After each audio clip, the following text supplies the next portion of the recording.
Thank you, everybody. I'm Vincent Schultz. It's good to be here. And happy birthday, Chris. Yeah, buddy. I come from Marquette, Michigan. That's the Eastern time zone. So technically, you're all seeing a time traveler tonight. Am I in the Twilight Zone? Who knows, you know? On the drive down, I kind of realized that the amount of fuel in my tank really dictates my driving behavior. Like, when my tank is on low, I'm driving more cautiously than Jared Fogle navigating the prison system. But like, when I got a full tank of gas, you better believe I'm driving like I got 5 stars on GTA. I'm blasting through stop signs, I'm up on the sidewalk hitting pedestrians, and when I get bored, I just pull over, roll down the window like, "Yo, bitch, you in the blue, what you doing tonight?" And she's like, "Sir, I'm not gonna ask you again, show me your license and registration." Anybody else in band class back in high school? Yeah.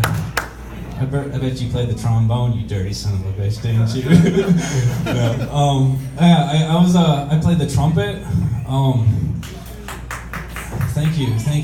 The only reason I joined band class is because I had 2 options, either Spanish or band class, and I was like, fuck Spanish. There was another girl in my class who also didn't want to learn Spanish, and she was in the trumpet section, and we both battled for the lowest spot on the seating, so we didn't have to play like the most complicated part. And I was moving recently, I came across some old pictures of myself, and all the other classmates, they were sitting so proudly in their chairs, you know, just straight up, holding their instruments on their laps and everything, not letting it touch the ground. There I am with my beat up trumpet just like fucking slouched over. I don't even give a shit that it's on the ground. I just thought that was the funniest thing. But like, what I got thinking was, why the fuck did I have to take either band or Spanish? Because I get it, music is a universal language, but so is math. Couldn't I have just taken another math class? You know, maybe I could have been an astrophysicist or something, you know? But I guess that's why I'm here doing comedy, so that's cool. I always loved Carmen Sandiego and Waldo. Waldo was like my hero, although I guess he kind of looks like what a school shooter might have been one day. You know, wearing that faggy red white striped shirt and clear ass glasses.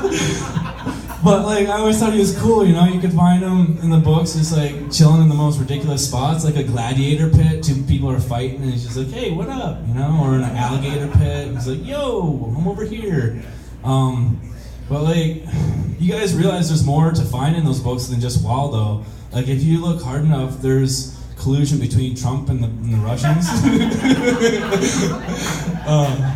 I love the Waldo books, my favorite books to read. And then there's like Carmen Sandiego. You guys remember Carmen Sandiego, right? Like, I always had a crush on her when I was younger. She was fucking sexy, you know? She had like long dark hair, she had a Coke bottle body, it was fucking hot.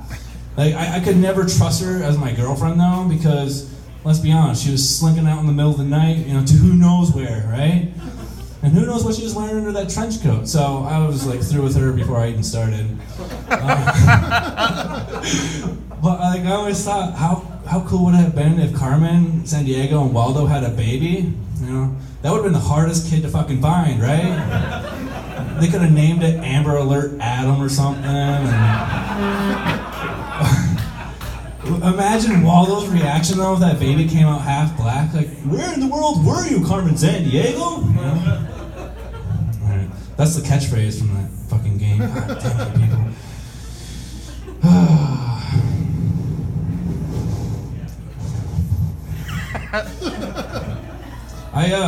I've been changing a lot of jobs in this like past year.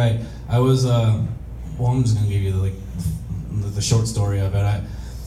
So I'm looking for another job right now while I have another job, but I was working as a meat cutter, and it was really cool. I got to go to work all day and cut stuff with my sharp knives. I love blades, and I get covered in blood, and holy shit, I realized I sound like a serial killer, but like, I went from one atmosphere where everybody loves eating animals, and then I went to a pet supply store where everybody just loved animals. It was pretty cool.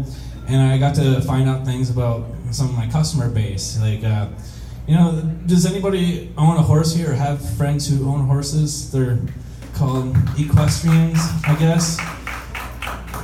They're fucking snobby people.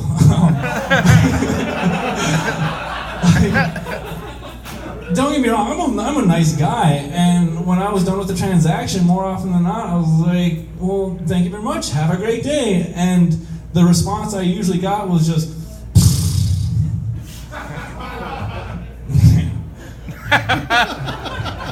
I might get a Charlie horse after the show for saying that. This is one of the things we sold there was a 50-pound bag of peanuts in the shell. And one day I had this old woman come up to me and she's like, "Oh, hello there, Sonny. I'd like to get 50 pounds of peanuts." I was like, "What the fuck did you just say to me?" Like, "Ma'am, I don't think we have 50 pounds of peanuts in the store. Like, what are you making? Like, penis jam? You put them on your toast? I don't know. Like, I'll try anything once, I guess, but I don't know if I can help you. I'll get the manager. I don't know how much he weighs, but he's a huge dick." And then I realized she's not just some sweet old lady. That cane, that's not a cane, that's a staff. She's just, one of those circus people trying to feed her circus full of elephants. That made total sense now. Yeah. One thing I realized about like dog owners though, and I'm guilty of it too, but dog owners will search the entire store for like 2 hours for the perfectly colored squeaky toy that, indestructible. But like, they're looking for this squeaky toy for a colorblind dog that barks at any doorbell on TV, and they're gonna rip it up in like fucking 5 seconds. Like, you won't hand out $10 to me, but you'll throw $50 away and let your dog rip it to shreds in fucking 5 seconds or something. That's cool. Whatever. I can get it. I can dig it.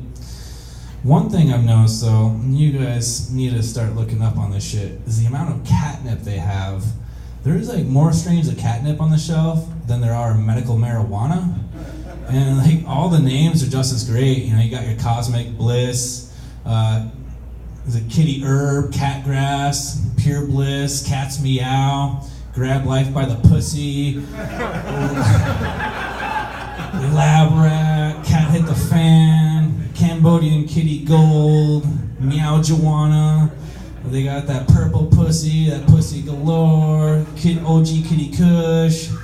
They got Cat Out the Bag, and my favorite is Catatonic Chronic. That shit's the bomb. You should try it. But like, I don't understand why cats need catnip. They're already pretty fucked up if you ask me. They shit in a box. They got 9 lives. They see dead people and they climb on walls.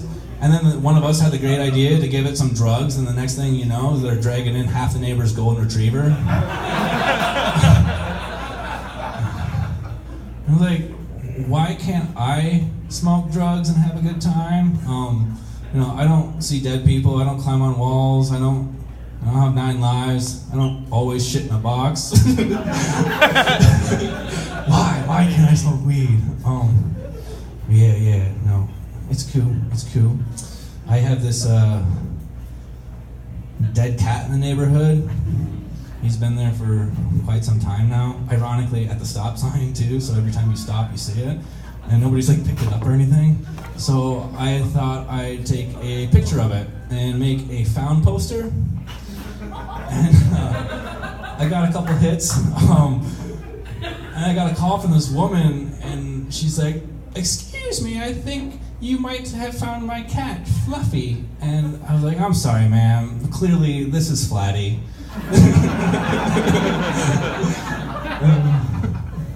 You know what? I'm gonna call it right there. That was a good time. So thanks for coming out and supporting this.